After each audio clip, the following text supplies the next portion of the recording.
I was still in my scrubs when I heard my own death being planned.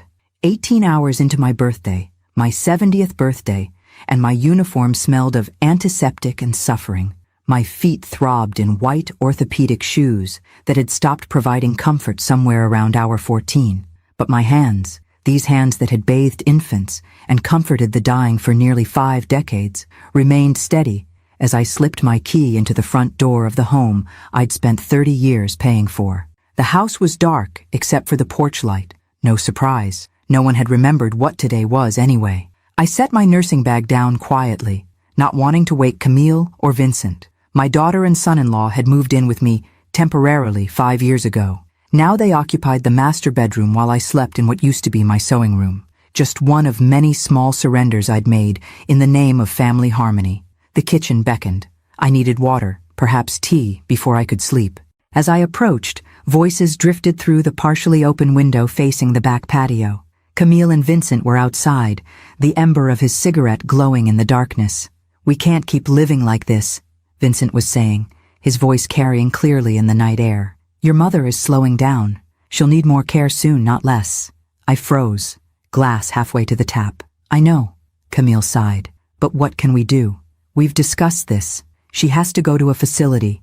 The house is worth at least 4 times what she paid for it. We sell it, find her somewhere affordable to live out her years, and finally start living our own lives." The water overflowed in my forgotten glass, cold against my fingers. I couldn't move, couldn't breathe.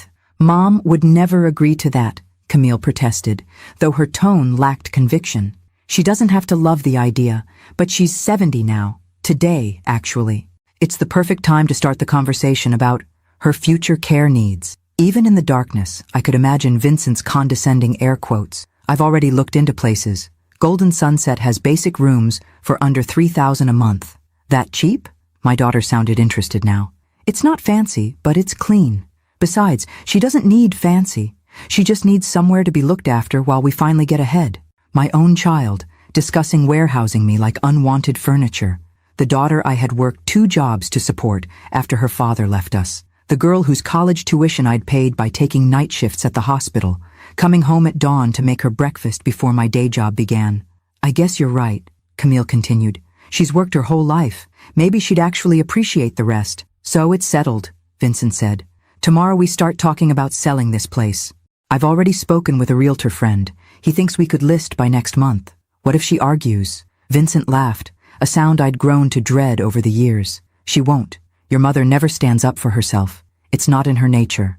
I backed away silently, still clutching my overflowing glass. Water dripped onto the tile floor, but I couldn't bring myself to care. For the first time in my adult life, I felt something dangerous stirring in my chest. Not sadness or resignation, but pure, clarifying anger. In my bedroom, I set down the glass and removed my phone from my purse. My hands, which had remained steady through countless medical emergencies, now trembled slightly as I opened my banking app. First, I revoked all authorized access privileges from both Camille and Vincent's profiles. Next, I changed my password and security questions. Finally, I transferred $27,000, the remainder of my life savings minus 1 month's living expenses, from my primary account to a secondary account I'd opened in secret 3 years ago at a different bank. I had created that account after the first time I'd overheard Vincent discussing Mom's money as if it were a shared resource. At the time, I told myself it was just an emergency precaution. Now I thanked my younger self for her foresight. When I finished, I sat motionless on the edge of my bed, my mind curiously calm despite the betrayal still echoing in my ears. For decades, I had defined myself by my sacrifices, for my patience, for Camille, for everyone except myself. Tonight, something had broken, or perhaps something had finally been set free. I opened my nightstand drawer and removed a faded blue folder. Inside were the remnants of another life, one I had almost lived. College acceptance letters from decades ago. A brochure for a study abroad program in Florence, yellowed with age. A letter offering me a scholarship to complete my literature degree, received the same week I'd discovered I was pregnant with Camille. Dreams deferred, then eventually forgotten. Next to these mementos lay a beautiful leather journal, a gift from Darlene, the night nurse who had relieved me after my double shift. "For all those stories you tell about Italy," she had said, You're always saying you'll visit someday. Maybe you can plan your trip in there. The only birthday gift I'd received today, from a colleague rather than my own flesh and blood. I touched the embossed leather, tracing my initials with a fingertip. How many times had I mentioned my ancestors from Tuscany? How many times had I promised myself someday? A curious lightness settled over me as I reached a decision. Not impulsive, no. This feeling was something else entirely. It was the calm certainty of someone who had finally acknowledged a truth long buried. I owed myself a life. And Vincent was wrong about one crucial thing. It wasn't in my nature to stand up for myself, until now. I placed the folder and journal on my bedside table and prepared for bed with my usual methodical routine. I would not give Camille and Vincent the satisfaction of seeing my distress. Instead, I would sleep, and tomorrow, I would act. As I drifted toward sleep, I found myself wondering, what would they do when they realized their safety net, their ATM, their convenient housekeeper had disappeared? What would happen when they discovered that the woman they thought they knew so well had finally decided to become someone else entirely? For the first time in years, I fell asleep with a smile on my face. I woke before my alarm, my mind unusually clear for 5:30 a.m. In the quiet darkness of my too-small bedroom, I listened to the familiar sounds of my house, Vincent's rhythmic snoring through the wall, the hum of the refrigerator I'd purchased last year after the old one died, the distant rumble of early morning traffic. All so ordinary, yet everything had changed. I dressed deliberately in comfortable slacks and my favorite blue cardigan, travel clothes, though no one but me would recognize them as such. In the kitchen, I made a single cup of coffee and a piece of toast, savoring the simple breakfast as if it were my last meal in this house. Perhaps it was. By 6:15, I had washed my dishes and returned to my bedroom, locking the door behind me. A small act of defiance in a house where my privacy had long been an afterthought. From the back of my closet, I retrieved a small suitcase purchased 6 months ago during a rare shopping trip for myself. Vincent had questioned the expense at the time. "Planning a vacation we don't know about, Judith?" he'd asked with that tight smile that never reached his eyes. "Just replacing my old luggage," I had replied. The zipper broke on my last overnight shift at the Hendersons. Another small rebellion. The suitcase had cost $89, money I could have given to Camille for her perpetually overdrawn checking account.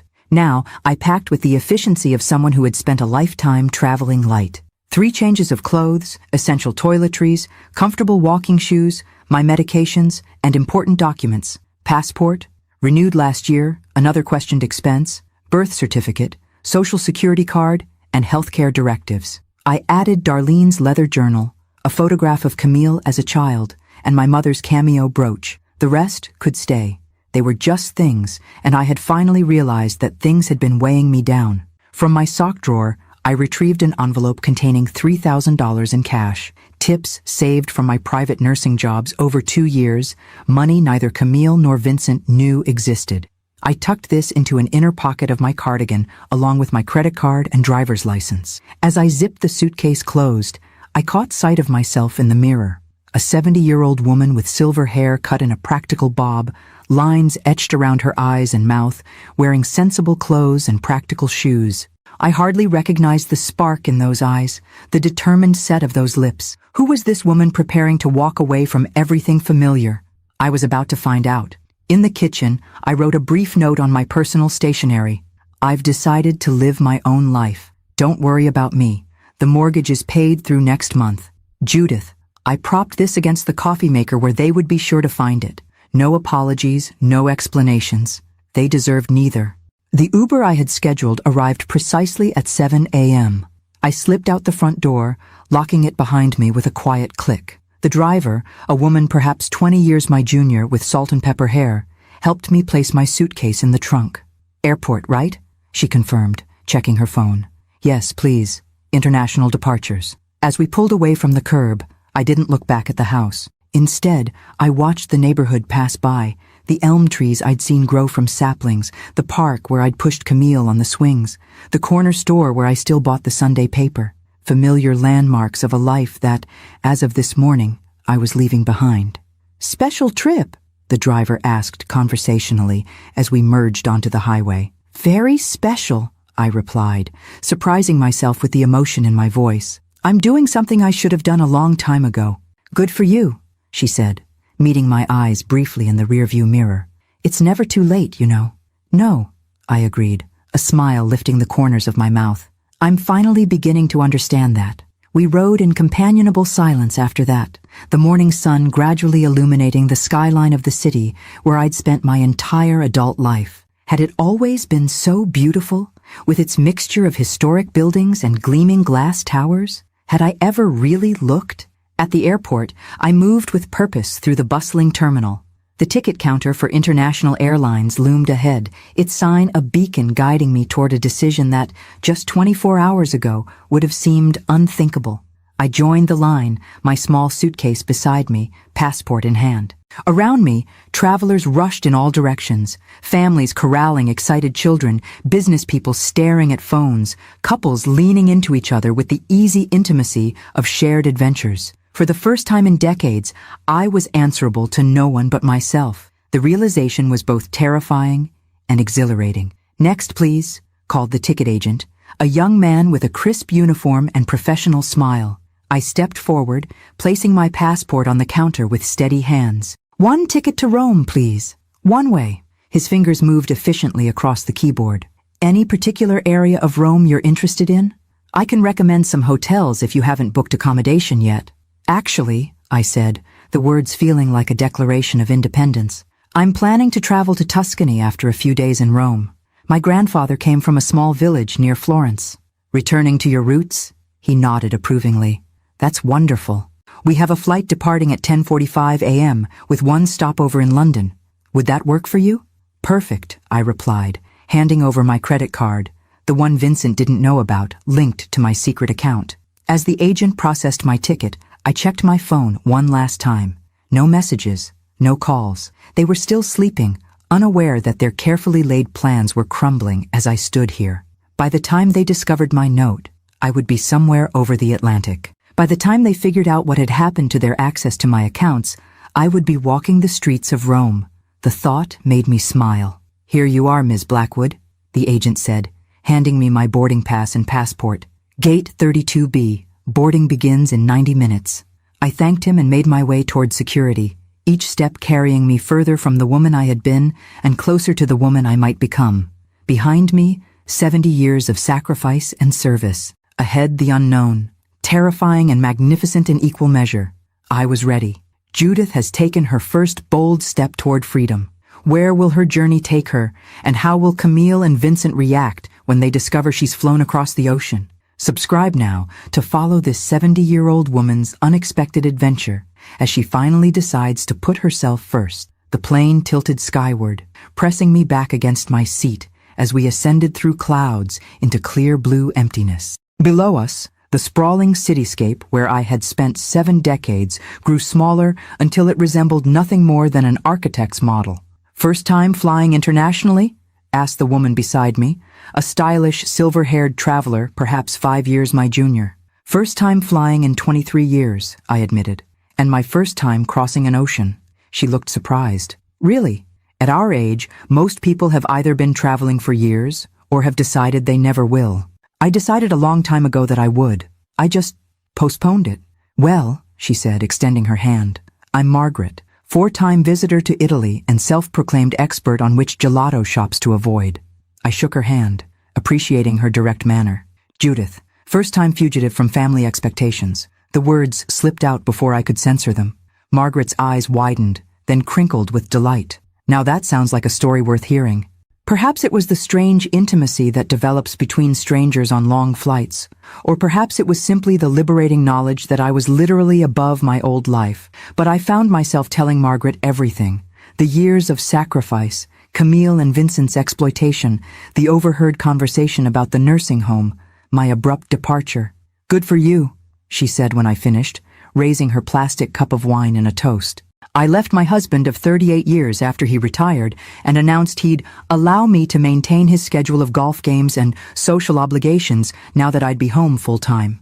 As if I'd spent decades building my own career just to become his social secretary.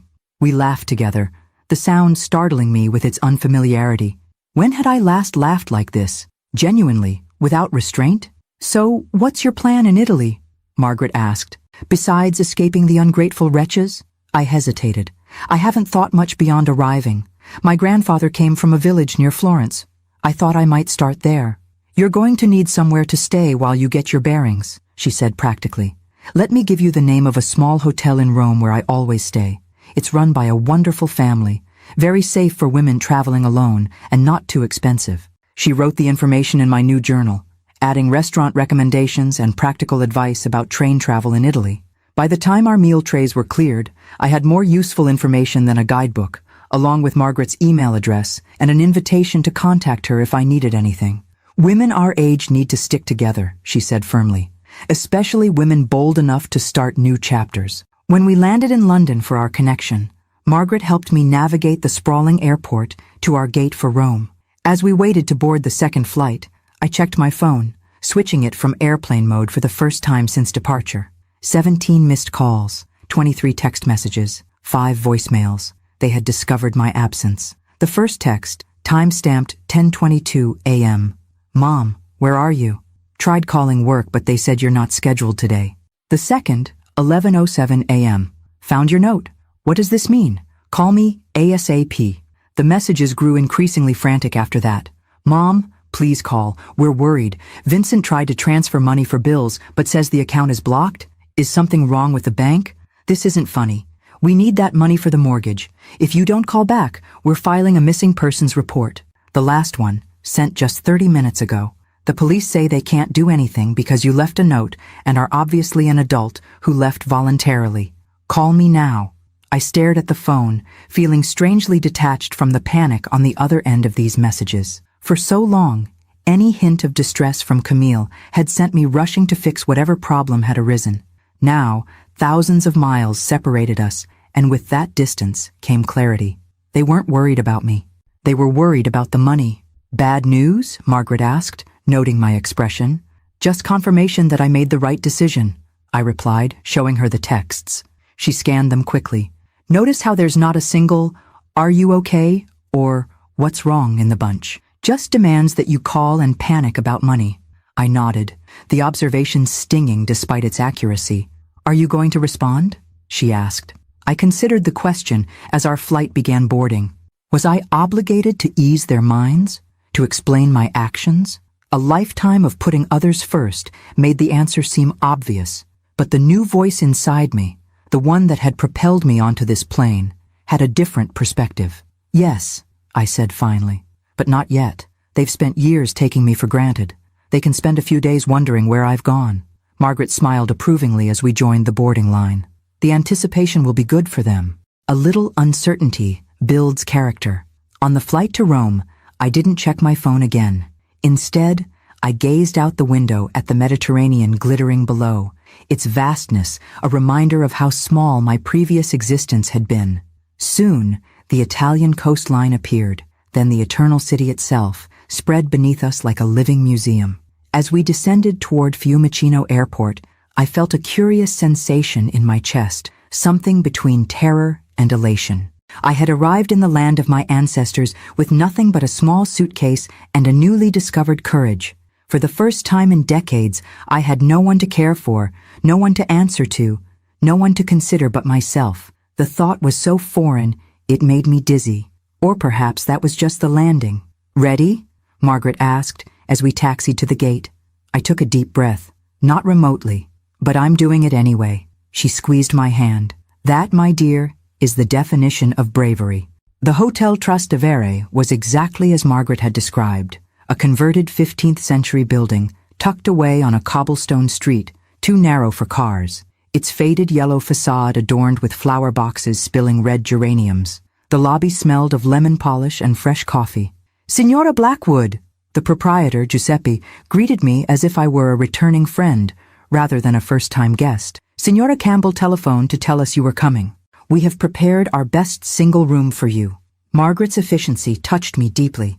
While I'd been staring wide-eyed at Rome through the taxi window, she had called ahead to ensure I would be welcomed. My room on the 3rd floor was small but perfect. A comfortable bed with crisp linens, a window overlooking a courtyard where an ancient olive tree grew, and a tiny bathroom with gleaming tile. After the transatlantic journey, The sight of that bed nearly brought me to tears of gratitude. But Rome awaited, and I had waited 70 years to see it.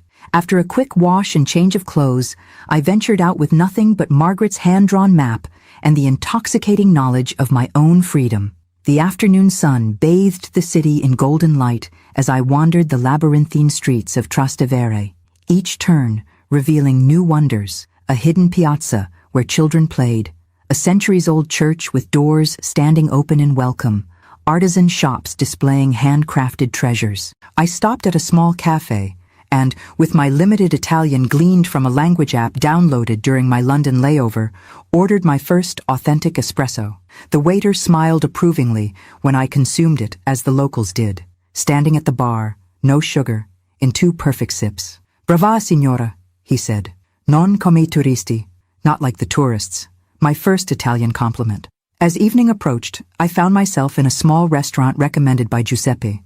The owner, a robust woman named Sophia, seated me at a table near the window. "You are alone?" she asked, concern creasing her brow. Once, that question would have embarrassed me. Now I smiled. "Yes, happily so." She nodded with understanding beyond words and brought me a glass of local wine without being asked. "For courage," she said, though her expression suggested she recognized I had already found mine.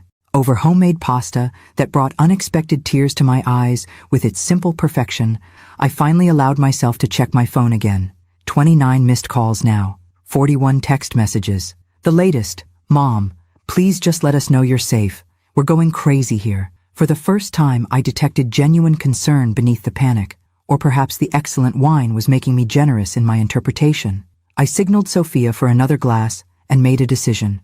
Pulling up the camera, I composed a careful shot. My smiling face, the restaurant's warm glow behind me, no identifying details of my location. I sent it to Camille with a brief message. "I am perfectly fine. Enjoying some time to myself. Don't worry about me." Within seconds, my phone exploded with incoming calls. I declined them all and turned the ringer off. They knew I was alive and well. That was enough for now. Sophia returned with my wine. "Problem?" she asked, nodding toward my phone vibrating madly on the table. "No," I replied, turning it face down. "Just family discovering I am not who they thought I was." She laughed, a rich, knowing sound. "Ah, signora, that is the best surprise we can give them. No? To become ourselves at last." After dinner, I strolled back to the hotel through streets now softly lit by old-fashioned lamps, the ancient stones beneath my feet worn smooth by countless travelers over centuries. For the first time since I could remember, I walked without hurry, without destination, without obligation. My phone continued its silent vibration in my pocket. I ignored it, focusing instead on the warm night air, the distant sound of music drifting from an open window, the sheer miracle of being here, now at 70 years old, finally living the life I had deferred for so long. In my room, I prepared for bed with the strange luxury of having no one to care for but myself. No medications to organize for others, no lunches to pack for tomorrow, no alarm to set for someone else's schedule. Before sleep claimed me, I opened Darlene's journal and made my first entry. Today, I became a woman who walks away. A woman who sits alone in restaurants without apology. A woman who sends postcards rather than explanations. Rome is everything I imagined and nothing I expected. Tomorrow, I will see the Colosseum, touch stones that have witnessed millennia, and remember that it is never too late to begin. Morning arrived with golden light streaming through my window and the distant melody of church bells. I dressed with care in the lightweight dress I had packed, one of the few, purely frivolous purchases I'd made for myself in recent years, saved for someday. Someday had arrived. Breakfast in the hotel's small courtyard consisted of strong coffee, fresh pastry, and the delicious absence of anyone asking me to get them something while I was up. The elderly couple at the next table nodded good morning, the woman admiring my dress with a murmured compliment that made me stand a little straighter. "What are your plans today, Signora Blackwood?" Giuseppe asked as he refilled my coffee cup. "The Colosseum," I replied, "and then wherever my feet take me." He approved of this approach. Rome rewards the wanderer. Let the city guide you. My phone had accumulated more messages overnight. I scrolled through them quickly over my second coffee. Most were variations on the same themes: confusion, anger, concern tinged with growing frustration. But one from Camille caught my attention. "Mom, where are you getting money? Vincent says all the accounts are locked and your pension check was deposited yesterday, but he can't access it. We can't pay the mortgage without it." So that was still their primary concern. Not my whereabouts, not my well-being, but access to my funds. I put the phone away without responding and set out into the Roman morning, following Giuseppe's simple directions to the ancient heart of the city. As I rounded a corner, and the Colosseum suddenly appeared before me, massive, impossibly old, somehow both exactly as I'd seen in photographs and entirely different in person, I felt something shift inside me. I had spent my life caring for others, my patients, my daughter, my son-in-law, always putting their needs first, always sacrificing my own dreams for someone else's comfort or convenience. And what had it gotten me? A plan to warehouse me in a budget nursing home while they sold my house out from under me. Standing before this monument that had survived millennia, my own lifespan seemed simultaneously insignificant and precious. I had perhaps 15, maybe 20 good years left. How would I spend them? Not in golden sunset assisted living, that much was certain. I purchased a ticket and spent the morning exploring the ancient arena, listening to the audio guide's descriptions of gladiatorial contests and public spectacles. Surrounded by tourists half my age, I climbed stairs that had witnessed the fall of empires, touched stone worn smooth by countless hands across centuries, and felt more alive than I had in decades. By afternoon, as I sat on a bench in the Roman Forum, my phone vibrated with a new message. This one was different, from a number I didn't recognize. "Mrs. Blackwood, this is Officer Rivera with Metro Police. Your daughter has filed a missing persons report despite our initial assessment. Please contact either her or our department to confirm your status. This is for your own protection." I stared at the message, irritation warring with understanding. Of course they would escalate when their financial access remained blocked, but involving the police seemed extreme, unless they truly were concerned about my well-being. After a moment's consideration, I composed a reply to the officer. "Officer Rivera, I am Judith Blackwood. I am 70 years old, of sound mind and traveling voluntarily. I have chosen to take a vacation without informing my daughter of my specific whereabouts because I need time alone. I am safe and well. Please consider this formal confirmation of my status. I will contact my daughter when I am ready." I added a photo of myself holding today's newspaper with the date clearly visible, then sent it. Within minutes, my phone rang. The police number. After a moment's hesitation, I answered. "Mrs. Blackwood, this is Officer Rivera. Thank you for your response. Are you certain you're not under any duress?" "Absolutely certain," I replied. "The only duress I've experienced recently was discovering my daughter and son-in-law planning to put me in a nursing home so they could sell my house." A pause. "I see. And you're currently traveling?" "I am on vacation. A long overdue vacation that I am enjoying immensely." "Understood." His tone softened slightly. "For what it's worth, Mrs. Blackwood, I told your daughter this appeared to be a case of an adult making their own choices, not a missing person. But she was quite insistent." "I imagine she was," I replied dryly. "Will this message satisfy the department's requirements?" "Yes, ma'am. You're clearly not missing, just taking some well-deserved time." After ending the call, I sat in the ancient forum, surrounded by the ruins of what was once the center of the known world, and laughed until tears came to my eyes. 70 years old, and I had finally become a rebel.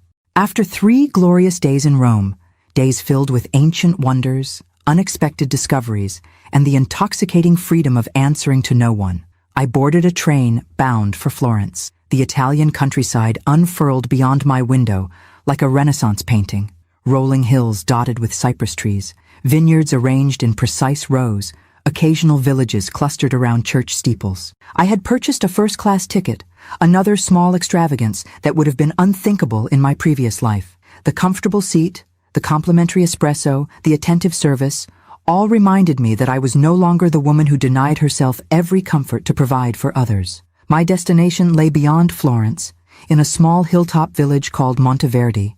According to the fragile documents I had inherited from my mother, this was where my grandfather, Antonio Castiglione, had been born before emigrating to America in 1913.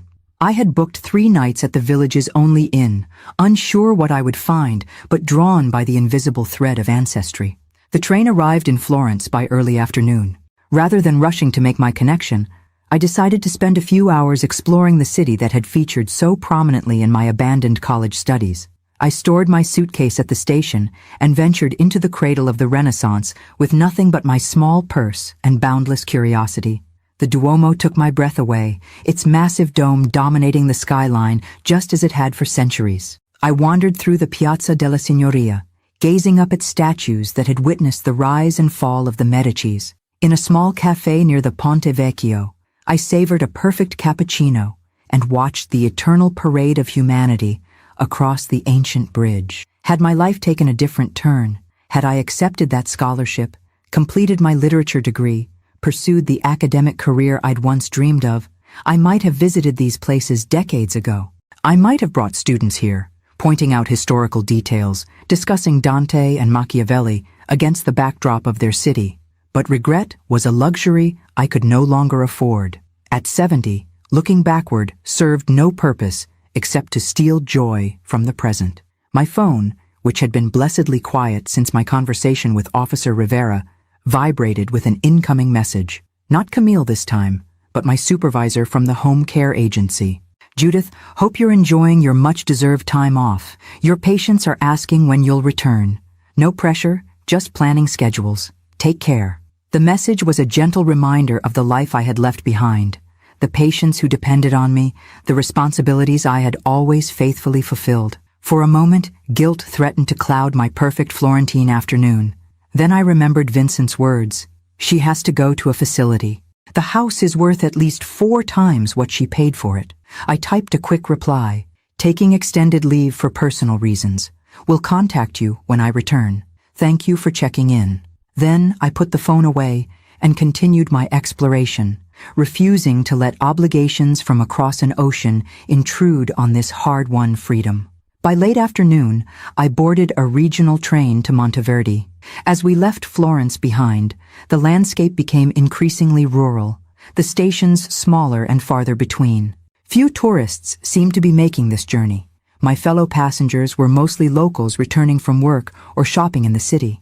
The final leg required a transfer to a bus that wound its way up hillsides covered with olive groves. When we finally reached Monteverdi, the sun was beginning its descent, bathing the stone buildings in golden light. The village was smaller than I had imagined, a cluster of weathered stone structures surrounding a central piazza, a church with a modest bell tower, narrow streets barely wide enough for a single car.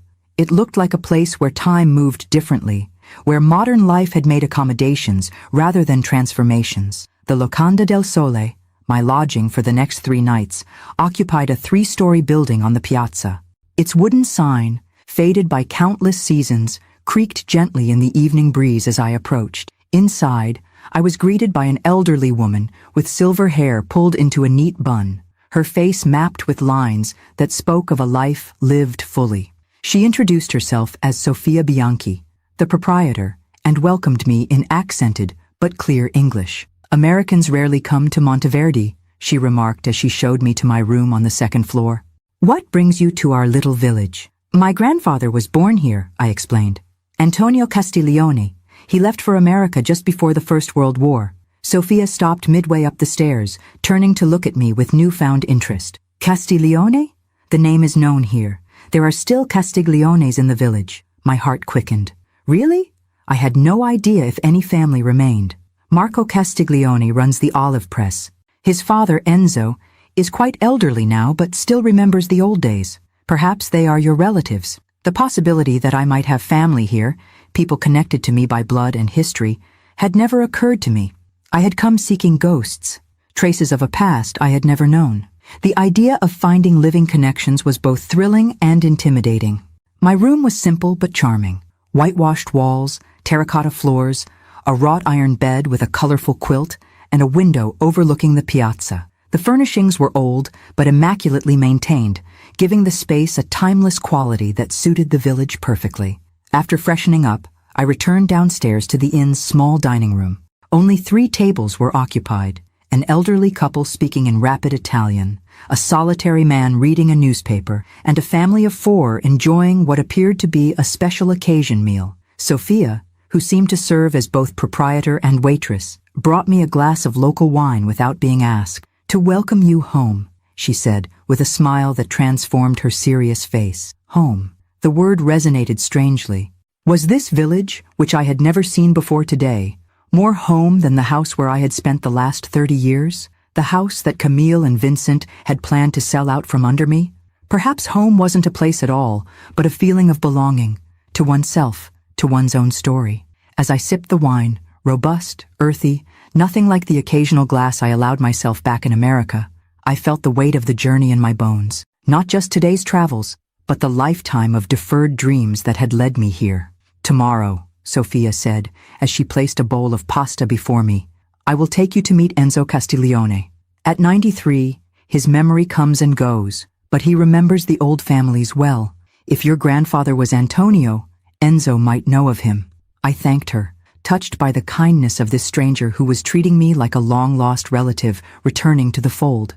That night, in the unfamiliar bed in this ancient village, I slept more soundly than I had in years, lulled by the distant hooting of an owl and the profound silence that exists only in places far from modern life's constant hum. In my dreams, I walked through olive groves with people whose faces seemed familiar though I had never met them, their voices speaking a language I somehow understood despite my limited Italian.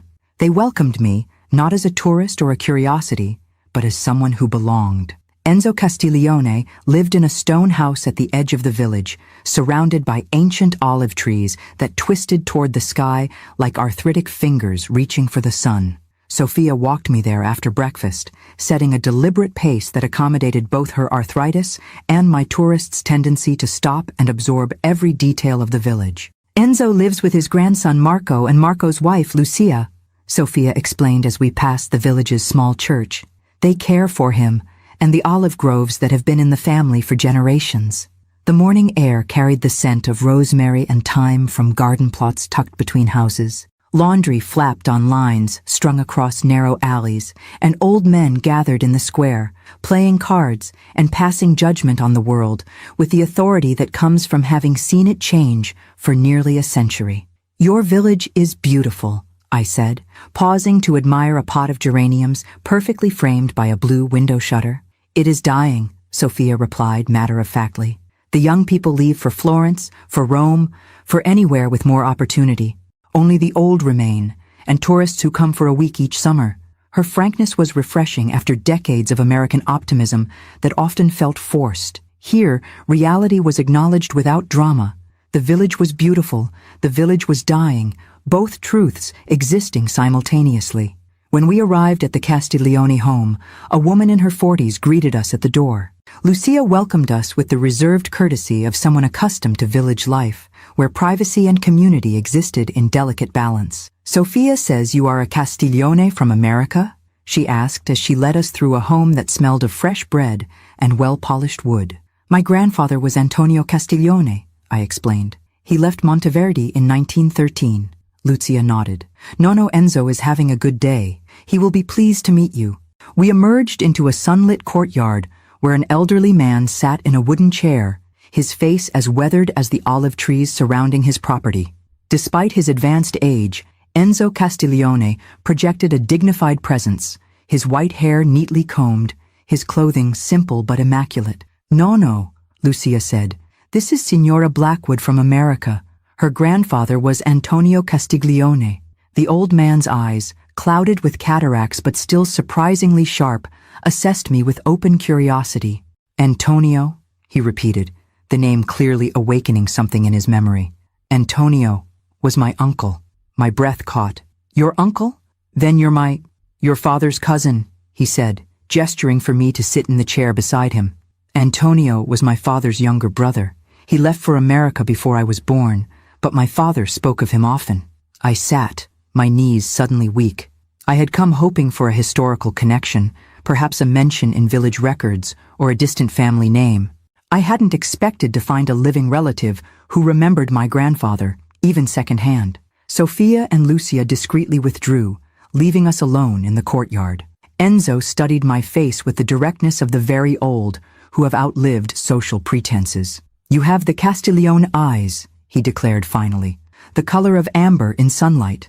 My father had those eyes. Antonio, too, in the one photograph we had." From a pocket in his cardigan, he withdrew a small leather wallet, and from it, an ancient creased photograph. Two young men stood beside an olive press, their serious expressions typical of early photography when smiling was considered undignified. "My father, Giuseppe, and his brother Antonio," Enzo said, pointing to each figure. "Taken just before Antonio left for America." I stared at the image, transfixed. The younger of the two men, Antonio, my grandfather, looked startlingly like my father in his youth. The same high forehead, the same straight nose, the same determined set of the jaw. Through this faded photograph, I was seeing my own genetic heritage captured a century ago. "Why did he leave?" I asked, returning the precious photograph carefully. Enzo's gnarled hands closed around it with practiced care. "Why does anyone leave? For opportunity, for escape, for love." He shrugged. "The story changes with each telling. My father said Antonio fell in love with a girl from another village whose family disapproved.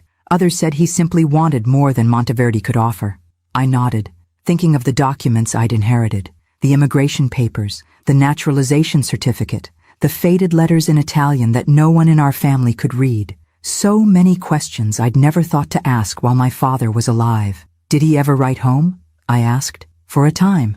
Then the war came, and many letters were lost. By the time I was old enough to understand such things, contact had been broken." Enzo's gaze drifted to the olive trees beyond the courtyard wall. "My father always hoped Antonio had found happiness in America." "He did," I said, though I knew so little of my grandfather's inner life. "He married, had 3 children. My father was the youngest. He worked as a stonemason and eventually owned a small construction company." Enzo nodded, satisfied. "He built things. Good. Castigliones have always been builders. Of walls, of olive presses, of families." His roomy eyes found mine again. "And you? Did you build a family in America?" The question, so direct and yet so fundamental, caught me off guard. "A small one," I admitted. "I had 1 daughter. My husband left when she was young." "And now you have come to find your roots," he observed. "Not as a young woman with life ahead, but as—" he hesitated, perhaps searching for a diplomatic way to reference my age. "As an old woman looking backward," I suggested, smiling to show no offense was taken. Enzo shook his head firmly. "No, as a woman who has lived long enough to know what questions matter." His insight struck me deeply. I had indeed come to Italy with different questions than I would have brought as a young woman. Not who am I, but who were they? Not what will I become, but what has shaped me? Our conversation was interrupted by the arrival of Marco, Enzo's grandson, and apparently the current patriarch of the Castiglione olive business. In his 50s, with salt and pepper hair and hands calloused from physical labor, he greeted me with cautious warmth. "Nonna says you're Antonio's granddaughter," he said, using the familiar form of grandmother to address Lucia, though she was clearly not old enough for the title. "From America." "Yes," I confirmed. "I only learned recently that we might still have family here." Marco glanced at his grandfather, then back to me. "Blood is blood, even across an ocean. Will you stay for lunch? Lucia has made enough for an army, as usual." The invitation, simple as it was, represented a bridge across decades of separation. I accepted gratefully, and soon found myself seated at a table laden with dishes, whose names I didn't know, but whose flavors spoke of sun-drenched hillsides and centuries of tradition. As we ate, Marco explained the family business, the olive press that had operated continuously for over 200 years, the small but respected production of olive oil that supplied restaurants in Florence, the challenges of maintaining traditional methods in a modernizing world. "We are the last Castigliones in Monteverde," he said, refilling my wine glass. "My son studies engineering in Milan.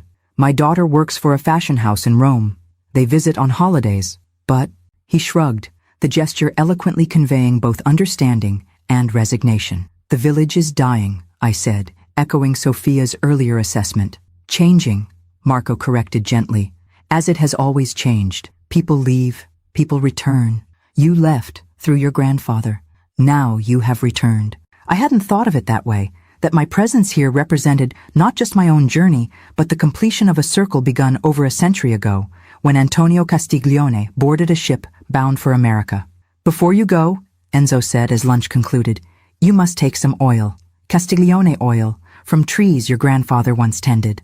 The gift, presented in a small bottle with a hand-printed label, moved me more than any expensive souvenir could have. This was my heritage, literally distilled, the essence of fruits grown on land my ancestors had worked for generations. As Sophia and I walked back to the inn later that afternoon, my steps felt lighter, despite the emotional weight of the morning's discoveries. "You found family," she observed. "I found history," I corrected. "But yes, also family." That night, as I sat by my window overlooking the now quiet piazza, I composed a carefully worded email to Camille, the first substantive communication since my departure. "I am safe and well. I'm visiting the village in Italy where your great-grandfather was born. Today I met your cousins, removed by several degrees, but blood nonetheless. I'm learning about our family history and finding parts of myself I never knew existed. I'll be in touch when I'm ready to discuss what happens next. Until then, please know that I am exactly where I need to be." I attached a photo of myself with Enzo, Marco, and Lucia, the ancient olive press visible in the background. Then, before I could reconsider, I hit send and turned off my phone. Family was complicated, both the ones you're born to and the ones you find.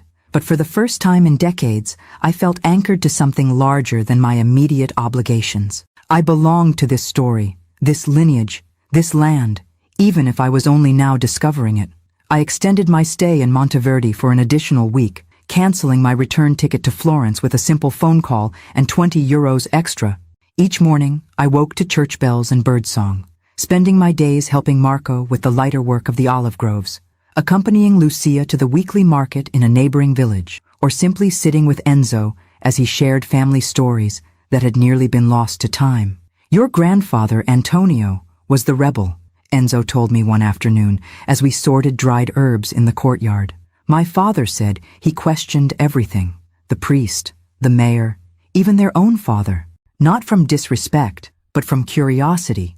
I smiled, thinking of my own lifelong habit of acquiescence, of putting others' needs before my own.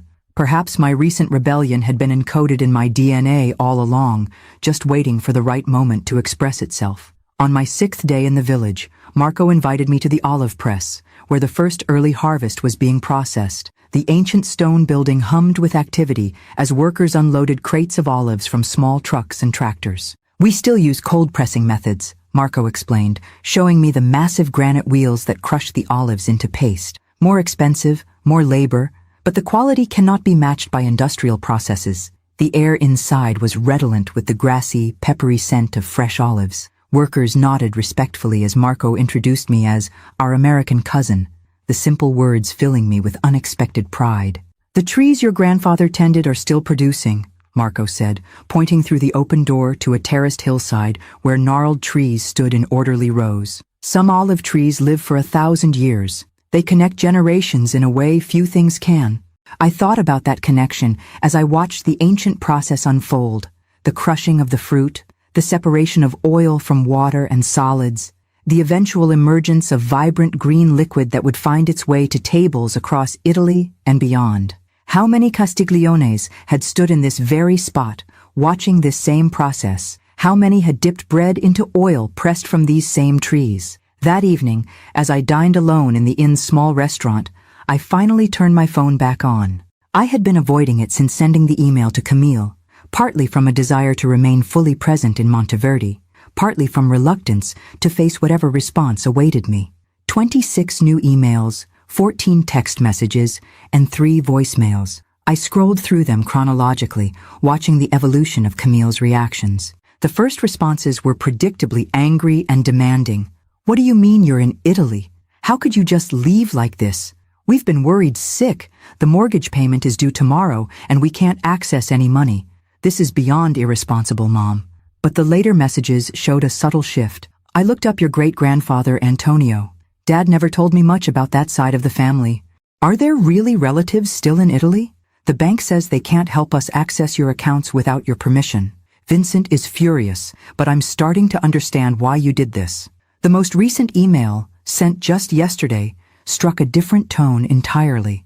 Mom, I've been doing some thinking. Finding those cousins in Italy seems to mean a lot to you. I'm glad you're connecting with our family history, but I'm also worried about practical matters here. The mortgage company is sending notices, and without your pension deposit, we're struggling. Can we talk about a temporary arrangement until you come home? I promise to really listen this time. Home. The word caught in my consciousness, like a burr. Was that house still my home? Would it ever feel like home again, knowing what I now knew about their plans for me? I composed a careful reply. Camille, I'm glad you're taking an interest in our family history. The Castigliones have been in this village for centuries, tending the same olive groves, pressing oil from the same trees. It's a connection I never knew I was missing. As for financial matters, I understand your concern. However, I need to be clear. My pension is my pension. The house is my house. For years, I've supported you and Vincent far beyond what should have been necessary for adults in their 40s. That arrangement is over. I've arranged for the mortgage to be paid directly from my account for the next 2 months. During that time, you and Vincent need to make decisions about your future living arrangements.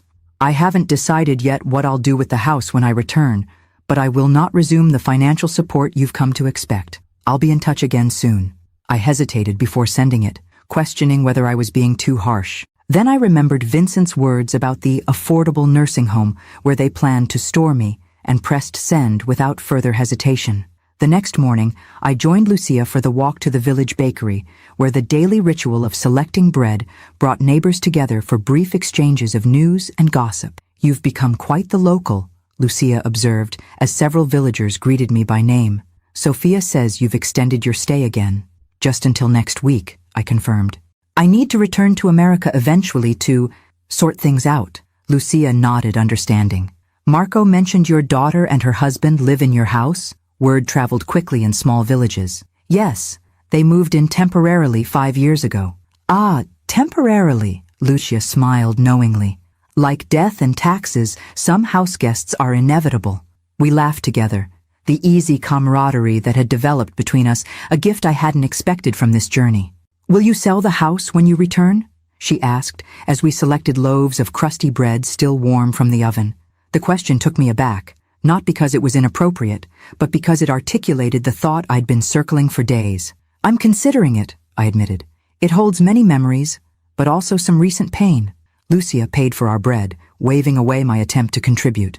Marco and I have been talking, she said, as we left the bakery. If you sold your American house, you could buy a small place here in Monteverde. Properties are inexpensive now, with so many young people leaving. The suggestion, casual, practical, yet somehow momentous, stopped me in my tracks. Live here? In Italy? Why not? You have family here now. The village could use new blood, even if it comes with... She gestured apologetically at my silver hair. Well-seasoned experience. I laughed at her diplomatic phrasing, but the idea had taken root instantly, sprouting possibilities I hadn't considered. Could I actually do it? Sell my house in America? Buy a small place in this ancient village? Split my time between 2 continents? It's just a thought, Lucia added, perhaps misinterpreting my silence as dismay. But Enzo would be pleased to have his American cousin nearby in his final years. The rest of our walk passed in contemplative silence, the fresh bread warm against my chest, the idea of a new life warming something deeper still. That afternoon, I found myself drawn to the village church, not from religious conviction, but from a desire for quiet contemplation. The simple stone interior, cool and dim, had witnessed generations of Castigliones marking births, marriages, and deaths. Had Antonio knelt at this altar before leaving for America? Had he lit candles for the family he left behind? Had he ever regretted his choice to leave? Or had America provided everything he sought? I wasn't seeking divine guidance so much as connection, to the past, to myself, to possibilities I had never allowed myself to consider. As I sat in the hushed sanctuary, my phone vibrated in my pocket. I nearly ignored it, reluctant to break the contemplative mood, but some instinct prompted me to check. A text from Camille. Mom, we need to talk. Vincent moved out today. Things are falling apart here, and I don't know what to do. I stared at Camille's message, the familiar pull of maternal obligation warring with my newfound independence. For decades, any hint of distress from my daughter had sent me rushing to solve whatever problem had arisen. It was the pattern that had defined our relationship, her needs, my solutions, her crises, my sacrifices. Vincent moving out was certainly a crisis, but was it my crisis to solve? I closed my eyes in the quiet church, centering myself in the present moment rather than reflexively responding. The cool stone beneath me had witnessed centuries of human dramas, wars, plagues, loves, losses. My family situation, while significant to me, was but a tiny ripple in that vast historical context. After several minutes of contemplation, I typed a careful response. "I'm sorry to hear that, Camille. What happened with Vincent?" Her reply came almost immediately. "He's been seeing someone else. For 2 years, Mom. Some woman from his office. He says he only stayed because of our financial situation. Now that you've cut us off, he says there's no point pretending anymore." The revelation didn't surprise me as much as it probably should have. There had always been something calculating in Vincent's demeanor, a sense that he measured relationships by their utility rather than their emotional value. "That must be very painful for you," I wrote. "Do you have someone there for support? A friend you can stay with? That's it? That's all you have to say? Mom, I need you to come home. I can't handle this alone." The old Judith would have been booking a flight already, abandoning her own needs to rush to her daughter's rescue. But that woman had disappeared somewhere over the Atlantic 2 weeks ago. "Camille, I understand you're hurting. Betrayal is painful, and endings are hard. But you're not alone. You have friends, colleagues, perhaps a therapist who could help you process this. I'm not coming home yet. I have commitments here that are important to me." I sent the message, then turned off my phone completely and sat in the church for another hour, absorbing the silence, allowing the gravity of my decision to settle within me. For perhaps the first time in our adult relationship, I had chosen not to rescue Camille. The realization was both terrifying and liberating. When I finally left the church, the setting sun cast long shadows across the village square.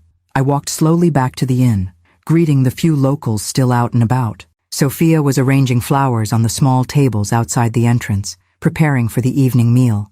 "You look troubled," she observed, her directness one of the qualities I'd come to appreciate about Italians. "My daughter's husband has left her," I said simply. "She wants me to come home immediately." Sophia nodded, her expression sympathetic, but not particularly surprised. "And will you go?" "No," I said, the words still feeling foreign on my tongue. "No, I won't." "Good." She handed me a small vase of fresh-cut flowers. "These are for your table. Dinner in 30 minutes. That night I slept poorly, my dreams filled with fragments of memory. Camille as a child, reaching for me with complete trust. Camille as a teenager, pulling away with the necessary rebellion of adolescence. Camille as a young woman, increasingly dependent despite her outward independence. Somewhere along the way, our relationship had calcified into an unhealthy pattern. My enabling, her expectation of rescue, both of us locked in roles that prevented genuine growth. By morning, I had reached a decision. After breakfast, I borrowed Sophia's ancient but functional computer and booked a flight, not back to America, but from Florence to London, where I would attend a 2-week literature course at Oxford I'd found online the previous evening. The summer program for mature students focused on Renaissance poetry, a passion I'd abandoned decades ago when practical considerations overwhelmed academic dreams. Only after securing this commitment to myself did I turn my phone back on and call Camille. She answered on the first ring, her voice raw from crying. "Mom, are you coming home?" "No, Camille, I'm not." A sharp intake of breath. "But Vincent's gone, and the mortgage is paid through next month, as I told you in my email. That gives you time to figure out your next steps. What am I supposed to do?" Her voice rose with indignation. "Sell the house? Move into some tiny apartment I can't afford?" "Those are options," I replied calmly. "Or you could get a roommate, or ask for a raise at work, or find a better paying job. There are many possibilities that don't involve me abandoning my own life to rescue yours." "Your life?" She sounded genuinely bewildered. "You're 70, Mom. What life?" The casual cruelty of the question might have wounded me once. Now, it merely confirmed the righteousness of my decision. "That," I said evenly, "is exactly the attitude that led us here, Camille. The assumption that at 70, my only value is in what I can provide for others, that I have no right to my own dreams, my own adventures, my own choices." I didn't mean, "Yes, you did," And it's exactly what Vincent meant when he said I should go to a nursing home so you two could finally live your lives. Silence on the other end of the line. Then quietly, you heard that conversation. Every word. On my 70th birthday, after working an 18-hour shift to pay for your latest emergency. The confession hung between us, thousands of miles and decades of unspoken truths suddenly compressed into this single, crackling phone connection. Mom, we were just talking. We didn't really mean— Stop, I interrupted, my voice firm, but not unkind. No more lies, Camille. Not to me, and hopefully not to yourself. You and Vincent saw me as a resource to be used, then discarded when I became inconvenient. I understand that now, and I've accepted it, but I won't participate in it any longer. So you're just abandoning me when I need you most? I'm not abandoning you. I'm allowing you to stand on your own feet, perhaps for the first time. You're 43 years old, Camille. It's time. I could hear her crying softly now, the manipulative edge gone from her tears, replaced by something that sounded more like genuine grief, perhaps for the relationship we'd had, perhaps for the one we might have had if we'd made different choices. What am I supposed to do now? She asked, her voice small. Whatever you decide, I replied. But you'll do it as an adult, making adult choices, facing adult consequences. I'll be returning to America eventually, and when I do, we can talk about rebuilding our relationship on healthier terms. But not until I've finished what I've started here. After we hung up, I sat on my bed in the small inn room, emotionally drained but curiously peaceful. Through the open window came the sounds of village life, a woman calling to her child, a scooter puttering up the steep street, the distant clang of tools from Marco's olive press. Life continuing, as it always did, through personal dramas and private revolutions. I picked up the journal Darlene had given me, now half filled with observations about Monteverdi, sketches of olive trees, notes on Castiglione family history, and reflections on my own transformation. On a fresh page I wrote, "Today I chose myself, not from selfishness, but from the recognition that serving others requires a self-worth serving from. For too long, I've been an empty vessel, pouring from a well that was never replenished. Now I understand that my own fulfillment isn't contrary to loving others. It's essential to it. I don't know yet what shape my life will take when this journey ends. Perhaps I'll divide my time between continents, between the new family I've discovered here and the daughter with whom I hope to build a healthier relationship. Perhaps I'll sell the house and buy a small place in Monteverdi, as Lucia suggested. Perhaps I'll finally finish that literature degree. What I do know is that 70 isn't the end. It's barely the beginning of wisdom. The spires of Oxford rose like ancient sentinels against the grey English sky, so different from the sun-drenched hills of Tuscany, yet equally steeped in history. I wheeled my small suitcase through cobblestone streets that had witnessed 8 centuries of scholarly pursuit, feeling both intimidated and exhilarated. My 2-week literature course, Renaissance Poetry, from Petrarch to Milton, was housed in one of the university's oldest colleges. The program for mature students had attracted an eclectic group of participants, retired professors seeking intellectual stimulation, successful professionals pursuing long-deferred interests, and a few people like me embarking on late-life academic adventures. The accommodations were Spartan but comfortable. A single room in a dormitory, usually occupied by undergraduates, with a narrow bed, simple desk, and window overlooking a quadrangle where students had walked since the 1400s. After the warmth and familial atmosphere of Monteverdi, the formal, almost austere environment of Oxford required adjustment. Yet as I arranged my few belongings and prepared for the welcome reception, I felt a quickening of intellectual excitement I hadn't experienced in decades. Here, no one knew me as a mother, a nurse, a caretaker. Here, I was simply Judith Blackwood, student of literature. The course director, Professor Harrington, was a woman perhaps 15 years my junior, silver-haired, sharp-eyed, with the brisk manner of someone who had spent a lifetime commanding attention in lecture halls. "Welcome to Oxford," she announced to our group of 24 students gathered in a wood-paneled common room. "For the next 2 weeks, we will immerse ourselves in some of the most transformative poetry ever written. Leave behind your other identities, your daily concerns. Here, you are scholars, first and foremost. I glanced around at my fellow students, noting with relief that I wasn't the oldest person in the room. A distinguished-looking gentleman with a neatly trimmed white beard appeared to be well into his 80s, while several others seemed to be contemporaries of mine.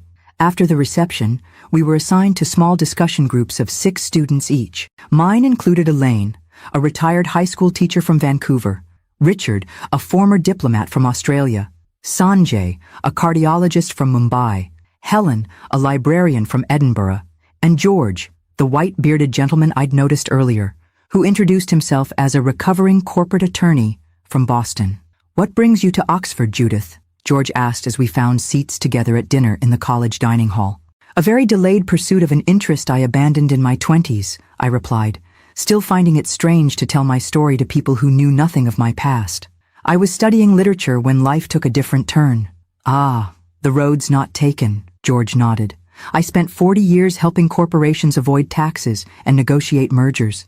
All the while, the poetry I loved as an undergraduate gathered dust on my shelves." "Better late than never," contributed Elaine, raising her glass in a toast that we all joined.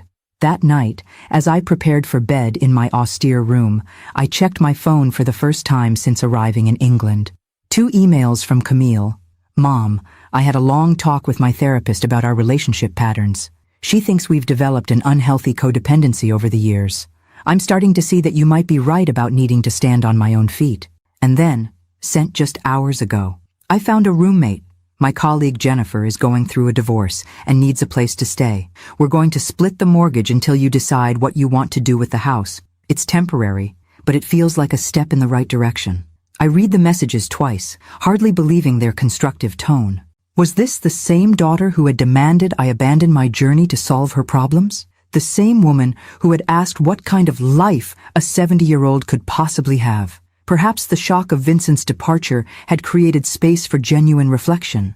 Or perhaps the reality of my continued absence had forced a reckoning with our unhealthy patterns. Whatever the cause, this glimpse of maturity and self-awareness was the most encouraging communication I'd had from Camille in years. I sent a brief, supportive reply. "I'm proud of you for taking these steps, Camille. The roommate arrangement sounds sensible, and I'm glad you're continuing with therapy. We'll figure out the house situation when I return. For now, I'm about to begin an intensive literature course at Oxford, something I've dreamed of doing since before you were born. I'll be in touch when it concludes." The following morning, our studies began in earnest. Professor Harrington's lectures were demanding, assuming a level of literary knowledge many of us had to scramble to recall or acquire. Our afternoons were spent in small group discussions, analyzing sonnets and pastoral elegies with an intensity that left my brain delightfully exhausted.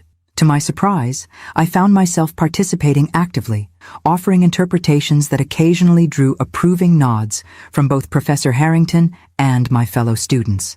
The analytical skills I'd honed as a nurse, careful observation, pattern recognition, attention to subtle changes, transferred surprisingly well to literary analysis. "You have a natural ear for the music in Milton's verse," George commented, after I'd made a point about rhythmic patterns in Lycidas during our 3rd day of discussions. "Have you considered pursuing a degree? Oxford has excellent programs for mature students." The question caught me off guard. A degree? At 70? The idea seemed simultaneously absurd and tantalizing. "I haven't thought that far ahead," I admitted. "This course is my first step back into academic waters after nearly 50 years." "Well, you're swimming rather impressively for someone who's been on dry land so long," he replied with a warm smile that crinkled the corners of his eyes. As the days passed, Oxford worked its particular magic on me. I fell into the rhythm of academic life. Morning lectures, afternoon discussions, evenings spent reading in the college library or enjoying conversations with my new friends over glasses of wine in ancient pubs where literary giants had once argued philosophy. I found myself particularly drawn to George, whose incisive mind was matched by a self-deprecating humor and genuine interest in others' perspective. Our conversations ranged from poetry to politics, from art to personal philosophies, with an ease I'd rarely experienced. "Would you care to join me for a punting expedition on Saturday?" he asked after our Thursday seminar. Weather permitting, of course. This is England, after all. The invitation stirred a flutter of unexpected nerves. Was this a friendly outing between classmates or something more? At 70, I found myself experiencing the same uncertainty I might have felt at 20. I'd like that, I replied, surprised by my own lack of hesitation. Saturday dawned improbably sunny. George proved to be surprisingly adept at navigating the flat-bottomed boat along the river, pointing out college buildings and recounting historical anecdotes as we glided under stone bridges and past willow trees trailing their branches in the water. I spent a year here as a graduate student, he explained, before the siren song of corporate law and its considerable paycheck lured me back to America. Any regrets? I asked, trailing my fingers in the cool water. About returning to America? No. About allowing my passion for literature to be subsumed by career and conventional success? He paused, considering. Yes and no. My legal career provided well for my family, funded my children's education, allowed me to retire comfortably.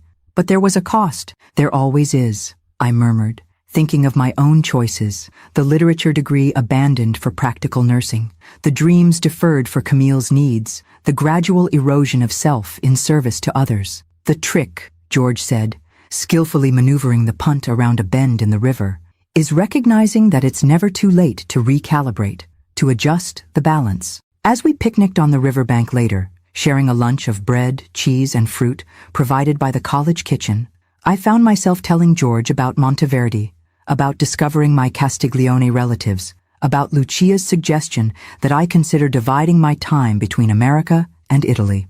It sounds like you're contemplating a significant life change, he observed. Several, actually, selling my house, potentially, establishing boundaries with my daughter, possibly even pursuing further education. I shook my head, still amazed at my own boldness. If you'd told me a month ago that I'd be considering any of this, I'd have thought you were describing someone else entirely. And yet here you are, he said, discussing Renaissance poetry at Oxford and planning a transcontinental life at 70. Rather remarkable, Judith Blackwood. His admiration, offered without condescension or surprise, warmed me more than the gentle English sun. For so long, I had been defined by what I gave to others. To be seen and appreciated for my mind, my courage, my choices, this was perhaps the most transformative aspect of my journey so far. That evening, as our group gathered for a formal dinner in the college hall, seated beneath portraits of scholars long dead but not forgotten, I felt a profound sense of belonging, not just to this temporary academic community, but to the larger tradition of human inquiry and reinvention. To new beginnings, George proposed, as we raised our glasses in toast. At any age, to new beginnings, we echoed. Later, walking back to our dormitory under a sky pricked with stars, George took my hand, his fingers warm against mine in the cool night air. The gesture was both tentative and deliberate, offering connection without demand. I found myself holding on, surprised by how natural it felt, how right. At 70, standing on an ancient Oxford street with my hand in a near stranger's, I was discovering that life could still offer unexpected gifts to those brave enough to receive them. The international arrivals terminal bustled with the particular energy of homecomings, families clutching welcome signs, business travelers striding purposefully toward ground transportation, weary tourists navigating the controlled chaos of customs and baggage claim. I moved through the crowd with a confidence that would have surprised my former self. After 5 weeks abroad, 2 in Italy discovering my roots, 2 at Oxford rediscovering my intellectual passions, and a final week in London with George exploring museums and possibilities, I was returning to America, changed in ways both profound and subtle. My phone pinged with a message as I cleared customs. Almost there. Can't wait to see you. C. Camille had insisted on picking me up, despite my protests that I could manage a taxi. Please, Mom, she'd written. I want to do this. A small olive branch, perhaps, or a genuine desire to demonstrate her newfound maturity. Either way, I had accepted with cautious optimism. As I emerged into the public area, wheeling my suitcase, now adorned with colorful tags from Rome, Florence, Oxford, I spotted her immediately. Camille stood slightly apart from the waiting crowd, scanning faces anxiously. She looked thinner than when I'd left, with new shadows beneath her eyes. But there was something else different about her that I couldn't immediately identify. Mom, she waved, pushing through the crowd toward me. Welcome home. Home. The words still carried complicated resonances. She embraced me with unexpected emotion, holding on a moment longer than our usual perfunctory hugs. When she pulled back, I realized what had changed. She'd cut her hair short, a practical style that framed her face beautifully, but represented a significant departure from the carefully maintained long locks she'd worn for decades. "You look wonderful," she said, studying me with genuine curiosity. "There's something different about you." 5 weeks of pasta and gelato, probably, I joked, deflecting the observation. "No, it's not that. You look, I don't know, more yourself somehow." The insight surprised me, coming from a daughter who had rarely seemed to see me clearly. Perhaps her own recent upheavals had granted her new perspective.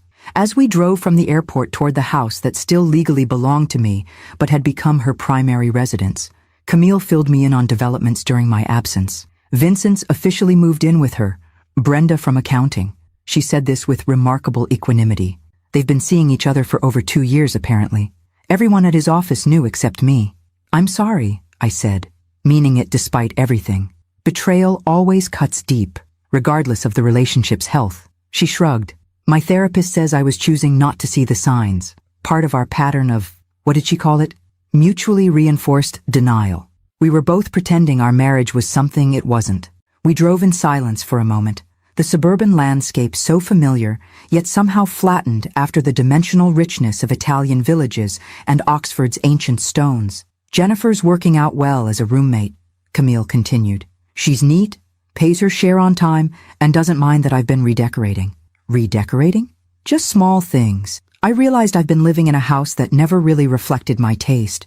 Just Vincent's preferences and, well, your original choices. It feels good to make the space more mine." I nodded, noting her use of mine rather than ours. Small shifts in language often signal larger shifts in perspective. "And work is actually going better. I applied for that promotion I've been avoiding, the one with more responsibility but better pay.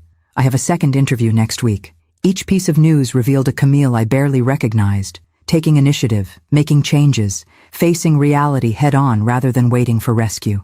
Had my absence truly catalyzed such growth? Or had these capacities been latent within her all along, suppressed by our dysfunctional dynamic? When we arrived at the house, I was struck by subtle differences. New curtains in the living room, rearranged furniture, a collection of art books where Vincent's sports memorabilia had once dominated.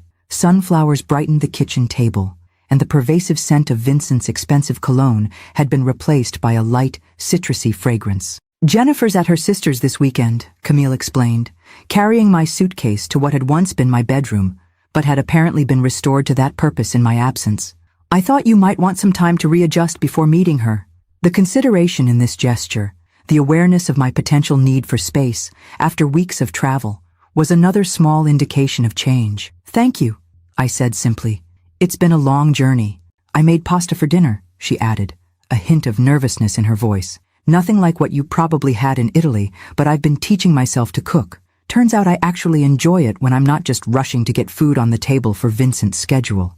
Over dinner, a creditable attempt at pesto that showed genuine effort if not Italian authenticity, Camille asked about my travels. To my surprise, her questions focused not on when I was planning to resume financial support or what I intended to do with the house, but on my experiences and discoveries. "Tell me about our Italian relatives," she requested, refilling my water glass with a natural thoughtfulness I couldn't recall seeing before. "Do I really have cousins there?" I described Enzo, Marco, and Lucia, explaining our family connection and sharing anecdotes about life in Monteverdi. Camille listened with what appeared to be genuine interest, asking follow-up questions about the olive business and the village's history. "And Oxford?" she prompted, when I finished the Italian chapter of my journey. "What was that like?" I told her about the course, the literature that had reawakened my intellectual passion, the friends I'd made. When I mentioned George, her eyebrows raised slightly, but she made no comment beyond asking what he had taught before retirement. It was the most natural conversation we'd had in years, perhaps ever as adults. No underlying tension about money, no subtle manipulation, no unstated expectations. Just two women sharing experiences across a kitchen table. After dinner, as we washed dishes together in companionable silence, Camille finally broached the subject I'd been expecting all evening. "I've been thinking about the house," she said, her voice carefully neutral. "I know it's yours, and you have every right to sell it if that's what you want. I waited, sensing she had more to say. But I'd like to buy it from you if possible. Not right away. I'd need time to secure financing, especially with the divorce proceedings just starting. But Jennifer is interested in a long-term roommate arrangement, and with the promotion, well, it might be feasible.